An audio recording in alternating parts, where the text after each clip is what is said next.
I think giving the time, we should also respect time.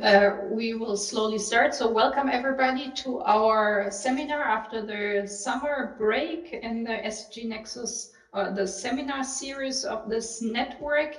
So I welcome Dr. Fridolin Haag, who is working at the Leibniz Centre for Tropical Marine Research, and he is going to present to us today some work on decision analysis. So how can decision analysis help to navigate difficult trade-offs, which is actually a core topic also in our network about trade-offs in general among the SDGs. So we are very much looking forward to your talk. We just said usually 30 to 40 minutes presentation, and then there will be time for discussion. So yeah, the floor is yours. Welcome. Thanks a lot, Ramona, for the introduction, and welcome everyone to my talk. I'm very happy that I can talk and discuss with you today in the context of this seminar series. So I'm not part of the SDG Nexus networks. I'm also quite curious what sort of prominent topics come up for you and what connections you see between the work I'm doing and the work you're doing. So I mostly work on methods to support better decision-making around environmental issues and nature conservation and such topics. And trade-offs are a major component there, and my aim is to provide you some insights from this perspective of decision analysis on this topic. So I think that the talk is a bit more about methods, maybe usually in this seminar series, but it's not too technical, so I hope for all of you, you'll take something from it. So let's dive in.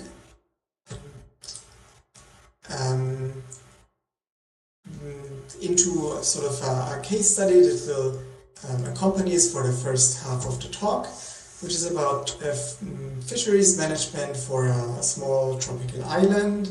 There's a nice coral reef around that island, and there's people living there, so there's of course a lot of activity, and there's also very conflicting goals between conservation of the reefs and the corals, of livelihoods of people, of fishing, and so it's a very complex decision, but we for basically didactical purposes, we make it very, very simple in that first step. And I just ask you, we have two alternatives that we just call the blue and the orange, two different management options.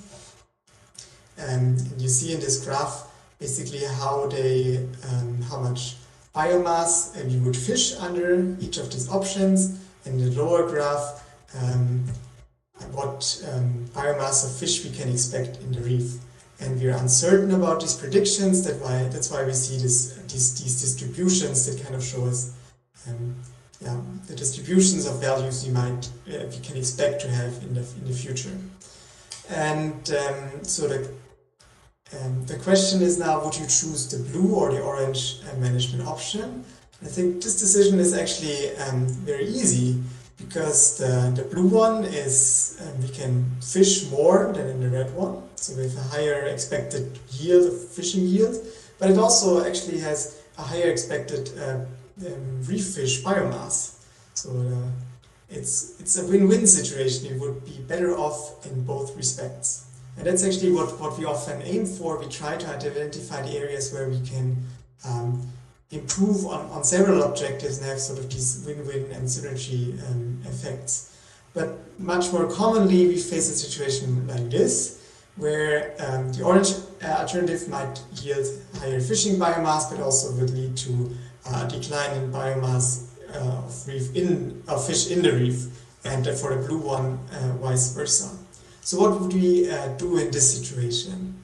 And actually a common response, I think, if you present people with such uncertain decisions, is to ask, to say, we need more data, we need more facts, we need to understand better what is happening, because we are uncertain.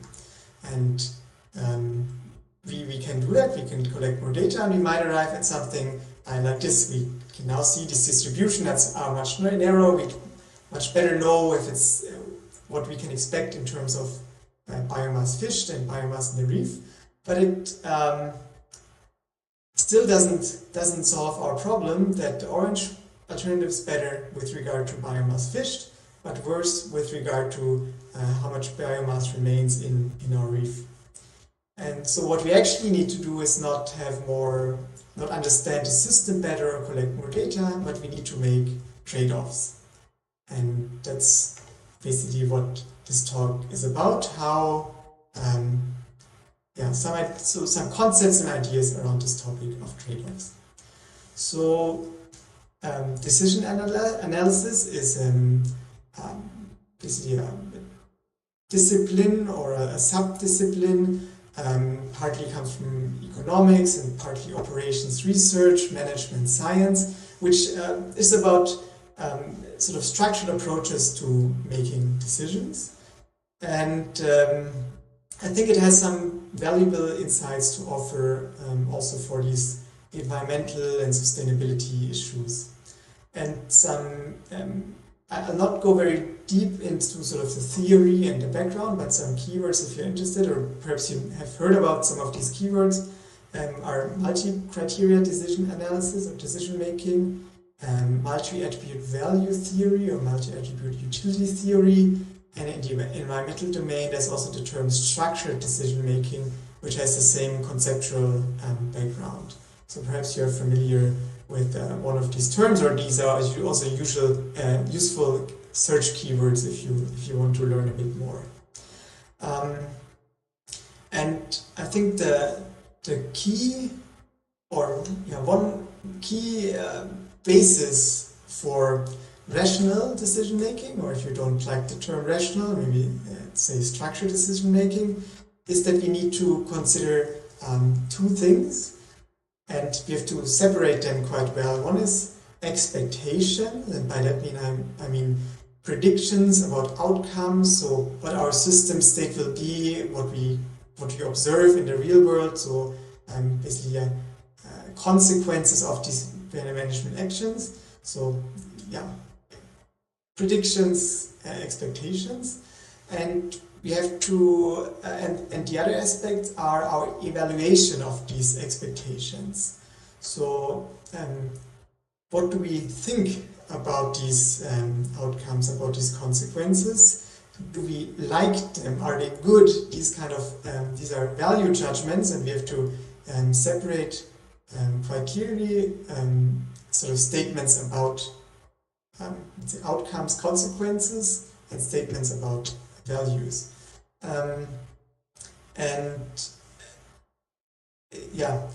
So if you want to shorten it, you could say we need to consider facts and values, but I don't like the term facts because I think it has some problems with that, so I will go with expectation and evaluations, but a useful shortcut might be to think about there's some facts and there's values. And coming back to the example I just showed, basically we see the outcomes or consequences, so the predictions we make for our system, how much biomass will there be in the reef, or how much biomass can we take out. But as I hopefully showed you, this is only part of making a decision. The other part is evaluating these outcomes and evaluating what they mean for us or for societal actors, or how well they achieve societal objectives. And a quick sidebar, I guess some of you might be more concerned about assessments, sustainability assessment, vulnerability assessments, maybe also indicator development. But I think there's actually a lot of commonalities with this sort of multi-criteria decisions. I talk a lot about decisions, but I think most of the concepts will also apply equally to assessments, because as soon as we want to have sort of an overall value, an overall score, an overall evaluation of a situation across several dimensions, we want to kind of have an aggregate evaluation, then we need to make trade-offs between individual criteria, attributes, objectives, components. However, the terminology is a bit all over the place. I think different disciplines call it differently. But so I think this, I wanted to make this kind of a sidebar to say there's a lot of commonalities, and we can discuss them more later. So how do we go from these expectations we have to an evaluation? And one way to do that is to use a value function or a utility function, which basically maps from the state of, let's say, the outcome space or consequence space to a degree of achievement of some objective. So if you look at this example here, on the x-axis we have the fish biomass per day, but it's not actually what we care about, the fish biomass per se. What we might care about is the economic value of that, or the food security that comes with a certain biomass that we can fish. So we map from these consequences to a degree of achievement of an objective, for example, a degree of achievement of food security for that island. So this value function does this mapping basically from this consequence space to a value or utility space. And this value function also models trade-offs within one objective. So very commonly we do sort of a linear function, might also call it a linear normalization, and that means that moving from 11 kilograms to 14 kilograms brings the same benefit as moving from 5 kilograms to 8 kilograms of fish biomass. So if I fished 5 before but now can fish 8, that brings a certain benefit for me for in terms of food security. And the increase in benefit is the same as if I go from 11 to 14. That's sort of the assumption behind this linear normalization. Now you can question if that's a very good assumption, and we might, for example, say that if you already have achieved a certain fish biomass, for example 11 kilogram in this example, going to 14 gives us much less benefit than going from 5 to 8, even though it's both times it's 3 additional kilograms per day of fish biomass. For practice, I can say that the way you normalize usually has a bit less influence, so I'll also not go so much into further detail there, but I'll focus more on trade-offs between objectives. These are also what you usually think more about when you think about trade-offs, not within an objective, but between objectives. So trade-offs are basically exchange relationships. How much pleasure of eating fish would you be willing to give up for defined increase in fish stocks? So you gain in some dimension and you give up in another. And what this exchange relationship is the trade-off, and in the framework I work in, we usually try to make them as explicit as possible, which means giving them basically numbers and having sort of a quantitative trade-off between objectives. So the trade-offs we are willing to make, they show themselves when we aggregate evaluations. To give an example, so we have now 3 different objectives. Food security is one of our objectives, fish stocks is one, healthy fish stocks, that's an effect objective, and also our coral reef should be in a good condition. And we are now interested in making an overall evaluation of different situations, so to say. If all of them are in sort of in a good state, it's kind of straightforward to say then overall it's also in a good state, the system is in a good state. But what now if they're sort of in different states and we want to come to an aggregate evaluation? Let's assume food security is well achieved, fish stocks it's medium, and the coral cover is quite bad. So we could argue the overall evaluation should be sort of a medium state, because the poor coral cover can be kind of compensated or counterbalanced by the good food security. So through this balancing, because we trade them off, we arrive at an overall medium evaluation. On the other hand, you could also argue that the overall state should be bad if one of these objectives are not achieved. So it's kind of a minimum aggregation, or also called a one-out, all-out approach. yeah, which would say that yeah, only the sort of the worst of these, the worst achieved objective determines the overall state, or the other extreme is basically as long as we achieve one of them, we are happy, so the overall evaluation is good.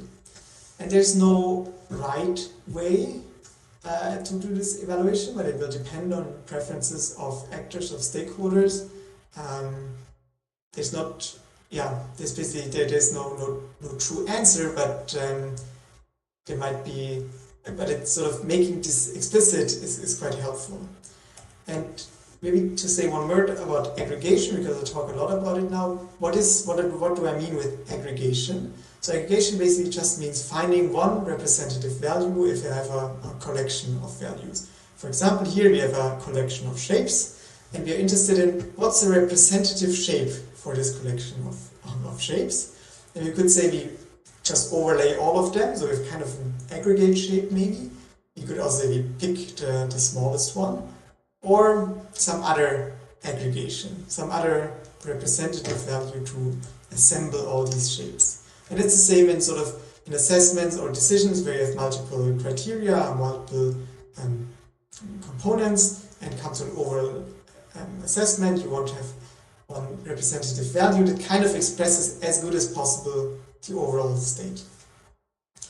And there's and why I think that's quite relevant is because this aggregation also they encode substitutability, or also the possibility for compensation between different objectives. So if we go back to this example I already talked about, that we could say that a good food security can counterbalance, can compensate a poor coral cover in the reef. So we can substitute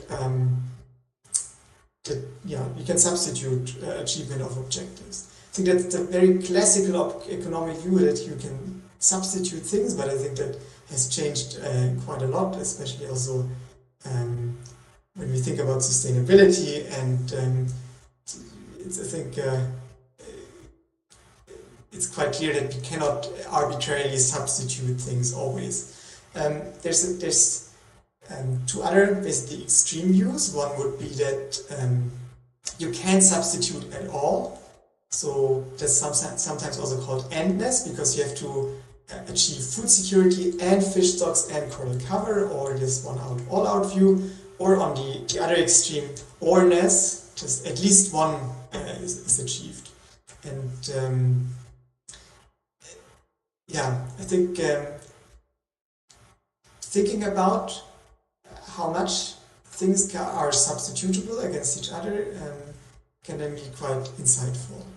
So the most common model, I think, for aggregation is the weighted arithmetic mean, sometimes called also the additive model, or maybe just the weighted mean, which means that there is compensation is possible, and the exchange rate by which compensation happens, it's constant. And let's look at these figures for a moment, because you'll see some more later. So on the x-axis here, in this example, we have the degree of achievement for the high fish catches herbivores, and on the y-axis, the degree of achievement for a high catch of carnivores. So our overall objective is that we have a high fish catch to sell, but we looked at different functional groups of fish. And I think in this example, substituting between these fish groups is usually sensible. I mean, I'm not a fisheries expert, maybe they would disagree, but I think if you catch a bit less of one group, but catch more of the others, I think we might be equally happy.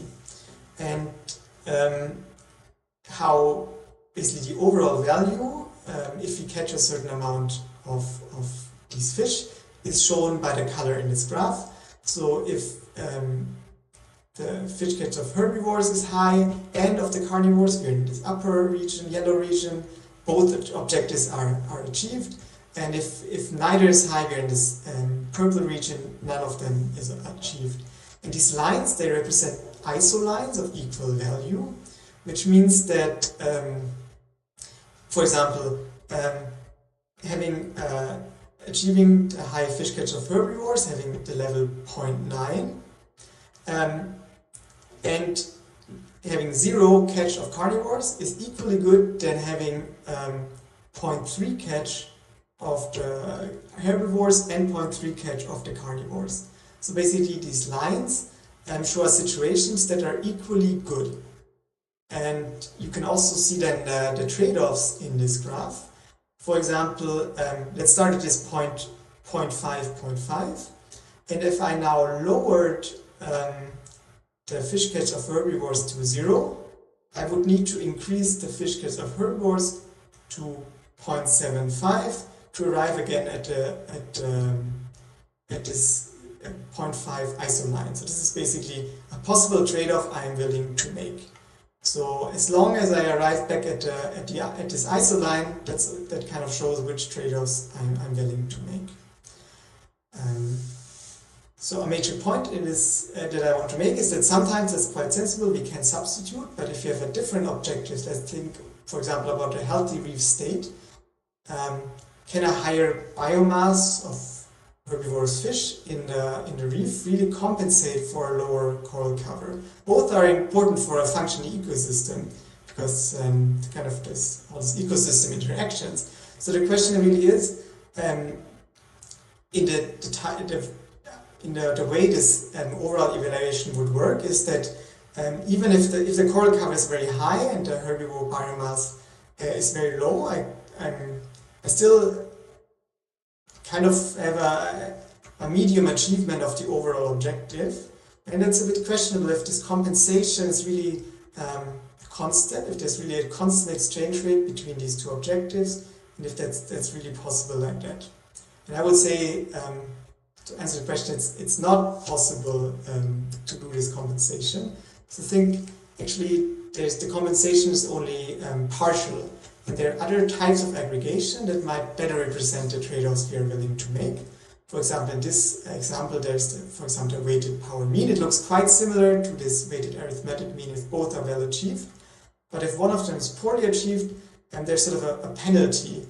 And if you compare these two graphs, the situation I showed you before, where the coral cover is high, but the herbivore biomass is low, now is more in the purple, has a low overall value compared to this situation where you just have this weighted mean that allows this compensation. So yeah, the point I want to make is that we have to be quite careful in the way we choose the aggregation of individual components. We kind of imply some trade-offs, and there's some substitutions that we also imply, and we have to be quite mindful about what they are. I think I will skip this one. So coming to, it was now a bit sort of theoretical, but the question is, how do you determine these aggregation functions in practice? And the very short answer is you ask people which trade-offs they would be willing to make. And if you know that, you can find an adequate aggregation function. You can sort of learn this function to represent then the preferences of this actor or stakeholder. One way to do this is maybe you're familiar with choice experiments or choice modeling from economics.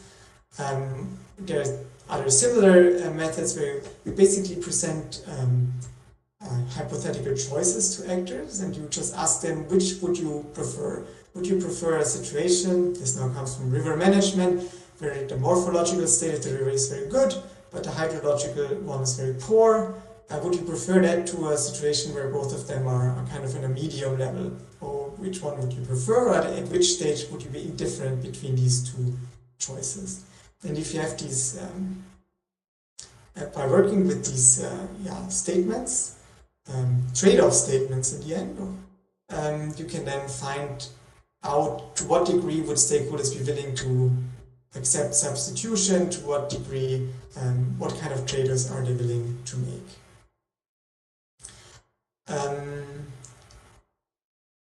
Right, so for the last part of my talk, I want to come to a sort of, to show how all this can work in action.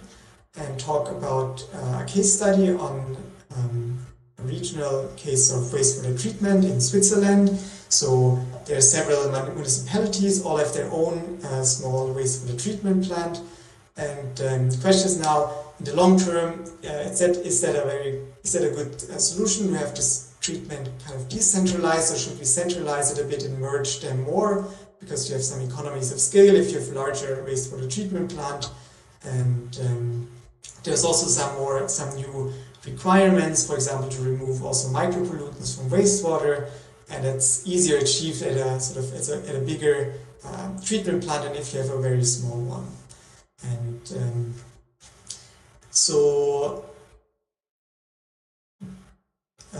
what's important in such a decision around wastewater management? The first objective or criterion that comes often up is its costs. It's how much do people need to pay for their treatment, how much does it cost to operate. And the second objective that often comes up is river water quality. That's also sort of an objective given by law. You have to obey to certain standards. But actually, if you ask a bit deeper, and we did some surveys and interviews, there's a lot of other things come up that are also relevant for wastewater treatment. So clearly it's a decision that's sort of complex and multidimensional in the sense there's multiple objectives, as I just showed you. There's also multiple stakeholders and interest groups. There's impacts that vary over time and over space. There's some dependencies, because if you in wastewater treatment, you usually build something out of concrete, and that will be there the next 20, 30, 50, 80 years. So you kind of you're not that flexible as in other areas maybe. So how can we deal with all this complexity? And so decision analysis provides one approach of bringing structure to this. It's not meant to solve the problem, but it provides some structure that can give us new insights. And one possible process is, first of course you have to identify what your problem is, what are the objectives or criteria that are relevant to you, how do you sort of measure them, what are indicators of the system that are relevant, what's the current situation, what are deficits, maybe what are larger trends. Then you can identify some leverage points and also develop some management alternatives. Then you come to the thing I showed in the beginning. You predict what would happen if I pick management alternative 1 or 2, what would be the consequences.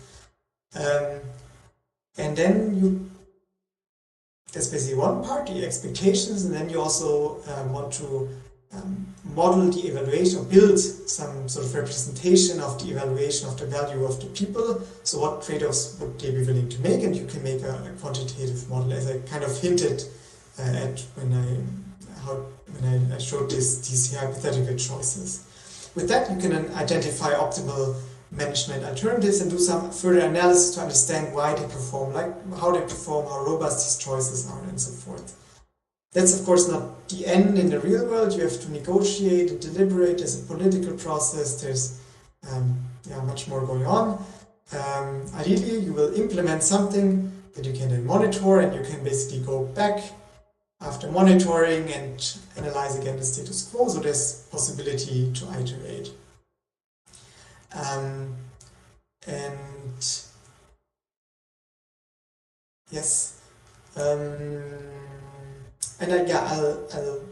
kind of talked about steps 1 and 2 before, with showing the basic kind of configuration of the situation, and now I want to come to the other parts. So we did some workshops and surveys with different actors from these wastewater treatment organizations, and they came up with a hierarchy of objectives they would like to achieve.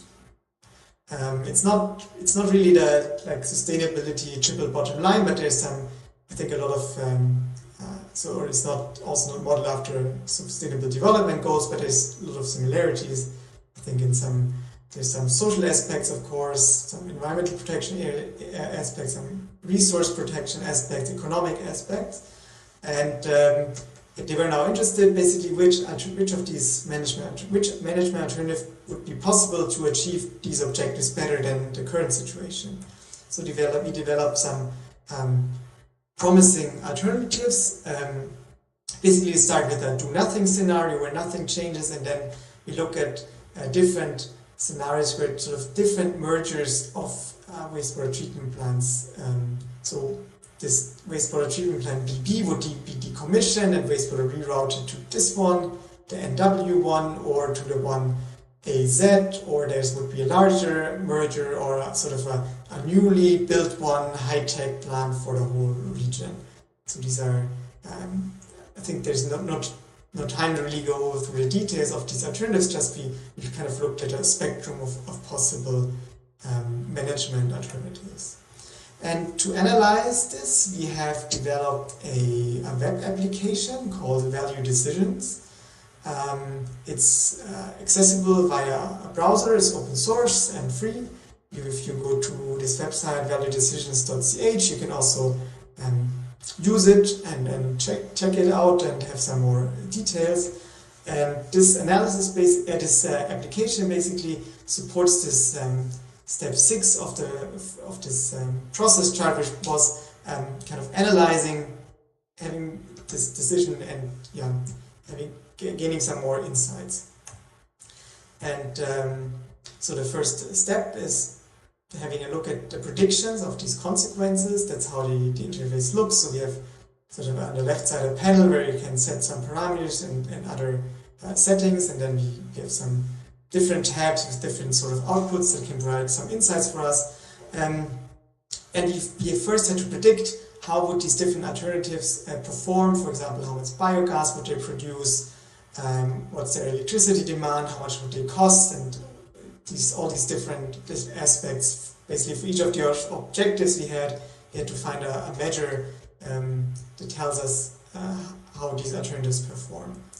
We also modeled, as I showed before, these marginal value functions, sort of mapping from the space of consequences, for example, biogas production to a value, so these trade-offs within objectives. And we also elicited from the stakeholders these weighting factors, so what trade-offs are they willing to make between objectives. And they don't tell you much, so these weighting factors, they give you sort of a relative importance, but this relative importance always depends on sort of the scale of impacts. So we cannot, so for example, this person gave a very low weight to micropollutant removal, but it's just because micropollutant removal, there would not be, I mean, if all of the micropollutant would be removed for the whole region, it's still not a major impact. So kind of these weights are only meaningful if you also know the range of impacts. You cannot directly conclude, for example, for this person that resource use is not important to them, but just relatively to the other things, resource use was less important. And maybe more interesting now is we can identify what the optimal alternatives are for different stakeholders. Here we call them stakeholder A and stakeholder D, and also have some insights into why they perform better. So for example, for stakeholder A, consequences related to social issues had quite a large impact into sort of pushed these first two alternatives, status quo and the rerouting, to a higher level. And because these social issues were less well achieved in these larger in these alternatives with larger mergers, these performed worse. For a different stakeholder, the picture might look quite different because they were making different trade-offs basically. So in this kind of analysis, we can see how much each of basically category of objectives contributed to the overall achievement, the overall value of the different alternatives. And we can sort of see, for example, stakeholder D, these social aspects got a lower weight, and we can also see they contributed therefore less to the overall value. What's sometimes more interesting than kind of knowing, sort of doing this analysis, having an overall value, is how sensitive these conclusions are to potential, how sensitive these conclusions are. For example, if we had more information, if we found out that things are a bit different than we thought, if our assumptions were different. So kind of sensitivity and robustness analysis, kind of the main topic I'm working on at the moment. Just to give you a glimpse into that. So for example, we could very often in this multi-criteria evaluations, there's been some studies that costs are often, stakeholders give costs a bit a lower weight than actually the importance of cost for the whole decision. So somehow when you do this, when you ask these trade-off questions, people give a bit lower weight to cost, but if it then comes to sort of the negotiation phase, cost is again very prominent. So it's sort of reasonable to ask, well, if cost had a bit a higher weight, would our conclusions change? And for the stakeholder A, this vertical line shows what the cost is at the moment, and we see the different options or alternatives and their values, and we see as cost as the weight of the cost increases, the value of the status quo alternative goes down, but it remains optimal for a very long time. So it's quite stable, this result, that the status quo is best for stakeholder A. For the stakeholder D, we see that there's some crossings, so some changing of the order of alternatives very quickly with few variations of the cost, so this is quite sensitive to this criterion. And another interesting analysis we can do is basically looking at picking one objective, one criterion to focus on and comparing to everything else. It's very common to do cost-benefit analysis, but we can also do, for example, electricity consumption versus everything else. And we see that for the stakeholder A, status quo has the lowest electricity consumption, but also the highest value. So it's basically electricity efficient and also has the highest value. So it's very clear that it's the best one for stakeholder A. For stakeholder D, the situation is a bit different in the sense that there are different alternatives. So status quo also has, of course, the lowest electricity consumption, but also the worst value. We can now achieve a higher overall value, but also we have to increase our electricity consumption, and we arrive at a rerouting alternative. And if we further increase our electricity consumption, we can obtain an even higher overall value. So we can kind of think in this graph, would we be willing to trade off an additional, let's say, 700 megawatt hours per year in electricity for a certain increase in the overall value? Or would we not be willing to make that trade-off? If you're not willing to make it, this option 2 would be best. If you're willing to make it, option 3B would be the optimal alternative. I think that can be quite insightful. Yeah. So I kind of I gave you a glimpse into many different areas, and I try to bring it all together with some hopefully clear conclusions. So the first thing I emphasized throughout my talk was decision making and also assessments required a consideration of two elements: expectations and evaluations. And conflicts about the best course of action may be rooted in either one. So there might be a conflict about we might not be sure what the consequences will be, and there might be scientific uncertainty, and we might need more studies to address that. And we cannot solve that by knowing better what people want or having a clearer understanding of their judgments. On the other hand, if the conflict is about people valuing things differently, we cannot solve this by gathering more data on outcomes or understanding the system better. It will not sort of a value conflict we cannot resolve on the side of consequences and vice versa. So we can only resolve conflict by addressing the right element. And I think if you follow political debate a bit, it's sometimes a bit mixed. It's often not clear if this is now a debate about values or about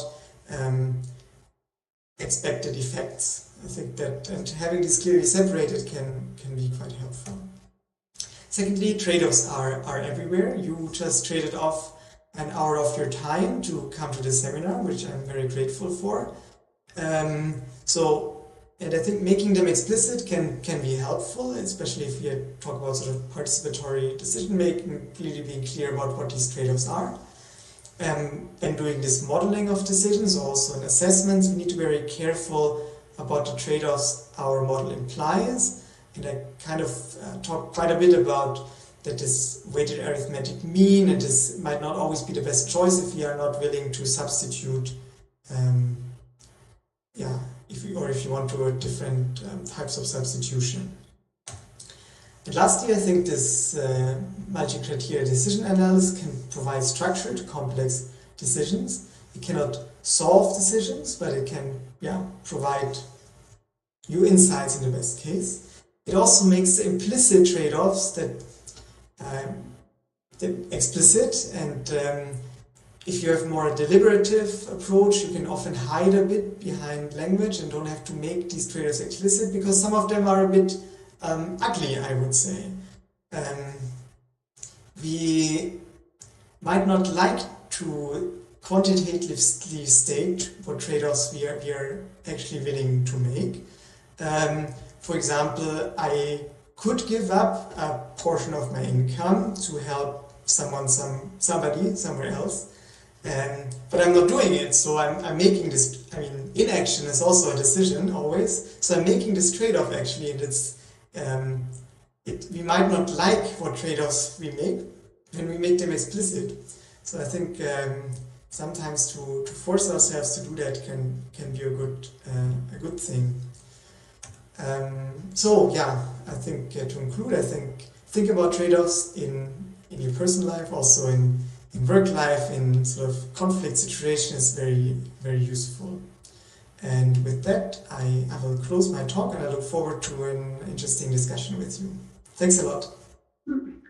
Yeah, thanks a lot from our side for a very interesting talk. I really like the stressing that these are two different concepts, expectations and evaluations, and I agree that this is often mixed up, even in science, I guess, even by us in our communication, but also in policy. So yeah, thanks a lot. So the floor is open for questions, so feel free either just to raise your virtual hand, or if you would like also to switch on the camera, you can also raise your real hand or place it in the chat. So I will maybe start, because I was wondering, since I also have background in economics, so if you said about rational, I mean, that's always, something that's under criticism also from neoclassical, and you said, okay, it's the same like structured. Okay, these are synonyms or just, I was wondering. Yeah, that's a detail. Maybe I was also a bit too brief. So this multi-attribute value theory, multi-attribute utility theory is basically rooted in utility theory. So it's, I guess, a classic economic concept, and the idea is to make a rational decision.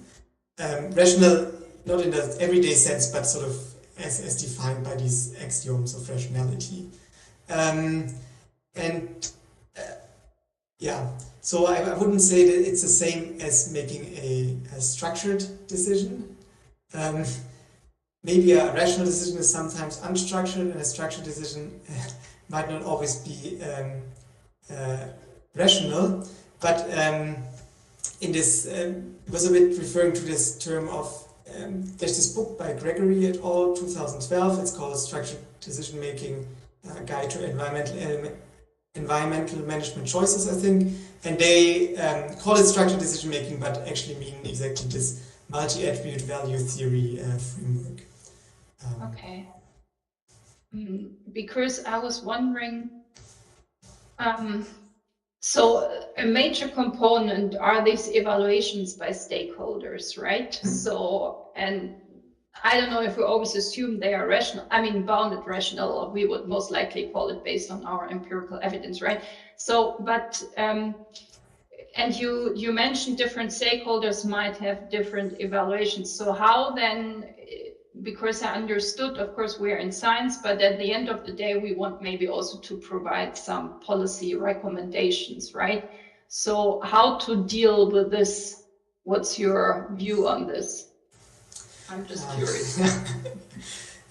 The most difficult questions first. No, sorry. Yeah, I mean, I would say, yeah, the purpose of science is not to make decisions. I mean, because decisions always have this value judgment component, which is, I would say, part of ethics, maybe philosophy. So it's not, so science, yeah, cannot solve this. And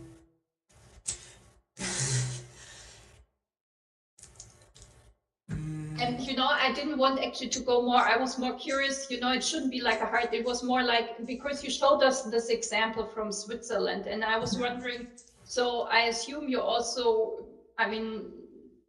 did this in order to provide this to policymakers, right? So I was just wondering more how you deliver this to them, because I didn't want to start now some, general philosophical discussion about role of science. So what we usually did, and I would say maybe it wasn't that successful yet, is that we did this analysis and came back with these results to the stakeholders. And I think this model is sort of an abstraction of the situation. And sometimes I think these abstractions are very useful because you look at the problem a bit from a different perspective, and you maybe, if you see the trade-offs you're willing to make now as, let's say, colored boxes, it kind of it gives you a bit different perspective on the problem. It kind of abstracts away from some of the conflict as well, because you're now discussing a model and you're not discussing the view of the other person. I think in that sense, what we can do is provide the results of this whole analysis, which entails both these knowing these consequences, expectations, predictions, and also the results from this evaluation, and kind of show them. And kind of also what I find useful is to show what if questions. What if we now say cost is now more important? What would happen? Would we still conclude this alternative is the best one? What would happen if we gave the environmental impacts a bit higher importance? Would our results change? And there can still be conflict between these different perspectives. I mean, especially in this case, the interests of the different organizations were quite different, and some had something to gain and others had something to lose. And so, of course, I didn't talk about, there's always trade-offs between, let's say, people or actors as well.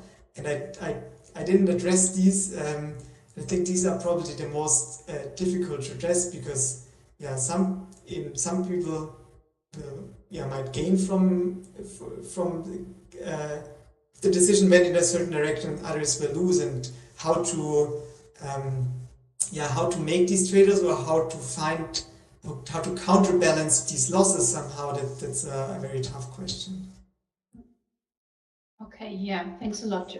From the others, questions, everything clear or something unclear? Now is the time to ask, or also comments.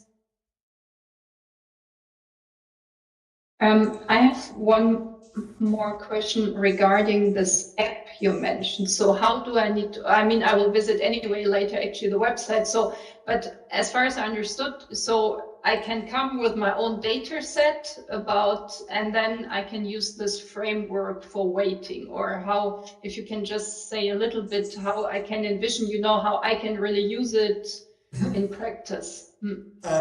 Yeah, basically what you need is the data set with sort of what you predict the consequence of different alternatives will be, and you need to specify which criteria you want to evaluate them on, and then you can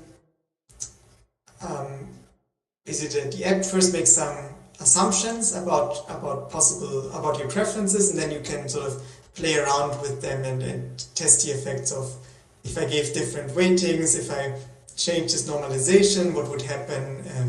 Yeah. So yeah, what you need is basically a table, Excel sheet with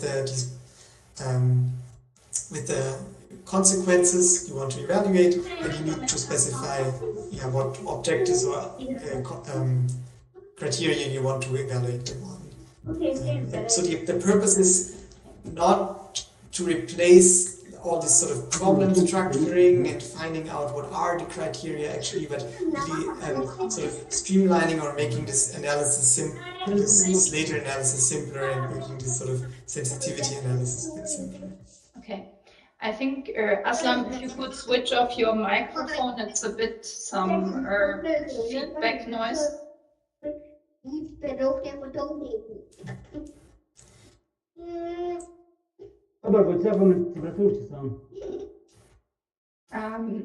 Okay, super. Yeah.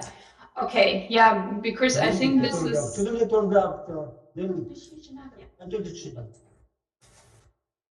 Aslam, we hear you here. Would you like to pose a question, or? No, okay, this was just by. Okay, because I'm just asking, since we have several projects where we also have some sort, as you said, the different dimensions of sustainability most likely, and there will be trade-offs like concrete about improving also certain, like feeding in organic agriculture. We're actually working on a project where most likely in different dimensions, there will be trade-offs in terms of efficiency or animal welfare.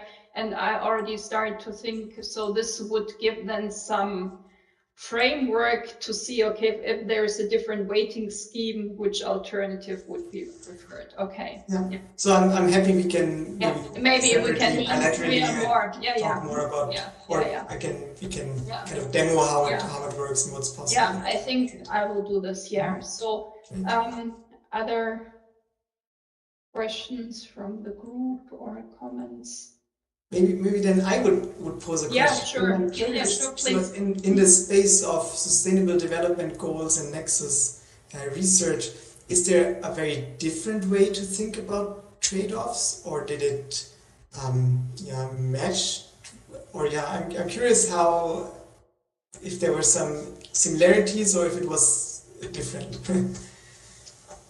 I think, of course, there is a literature also using this. Maybe, I don't know, Christoph, would you like to add a little bit, because you are a bit more familiar also with the literature on indicators and SDGs, otherwise feel free. Yeah. So I think, of course, there are certain like this, or simply some sort of correlations, right? But I think it's going more towards, this Nexi approach which is also multidimensional and makes it tricky, right, in practice to come up. And there are a lot of different nexus discussed. So we have some people working on this water, energy, food nexus, where I think in principle similar, maybe not really with this, what you showed, ISO curves and all this behind there. I don't know, Christoph, would you like to complement, add something on this? Yes, I'm really sorry for that. I actually had like troubles with my headset, so I couldn't. No, don't worry. I couldn't hear what you were saying. I'm sorry. Yeah, the question was how actually these trade-offs are addressed specifically in the SDG research, if similar approaches are used like this here. And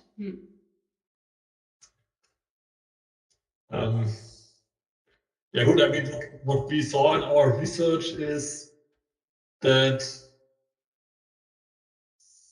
no, sorry, it's a bit hard to summarize this in a few sentences now.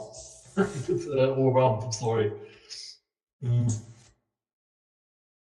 Again, I think certain people sure work on this, and then there are others who simply use, as I said, more different approach. For example, Christoph is using text mining or text analysis also to figure out how actually in text there might be the SDGs interrelated, interconnected, and so forth. So yeah, I think there's a wide spectrum of different approaches, but this is also definitely used. I think we invited you also because right now in our team nobody uses this specifically. I think that's why it's also nice simply to have it here to see how this might work. But what you mentioned, it's quite crucial about this utility or function, right? I mean, how do you also, in terms of what you had, food security versus another one, how you can come up with this substitutability? I don't know how you actually came up with this. I'm also curious. Yeah. So, which makes it maybe here with the SDGs even sometimes more tricky to work with this. Yeah. Yeah. Can I add from my side? Yeah, sure. Actually, in the SDG trade-offs and in synergies, there is some tools developed by European Union, and if you're interested in some specific SDG target, then there is already some predefined trade-offs and synergies with other SDG targets. So if you will just say which target you are interested in, then you could go to this website and look at the interlinkages in the different way in terms of trade-offs or synergies and how this supported. So this is actually available and open for free. Thanks for this hint. Great. Yeah, since already, I mean, in the SDG context, the targets are questioned sometimes if they are, because even within their goal, sometimes even the targets are not contradicting, but they are already trade-offs among the targets under a certain goal, which I think, yeah, of course, it was also a political process, how they evolved. I think that's also important to have in mind, yeah. Okay, other questions? Okay, looking at the time, we are now 3:30, so thanks a lot I like the presentation a lot, and it will definitely come back to you if we have in the other project some more concrete questions. So also, I assume the others feel free if you would like to use them. I assume they might be able to contact you to answer questions. So with this, yeah, I would like to close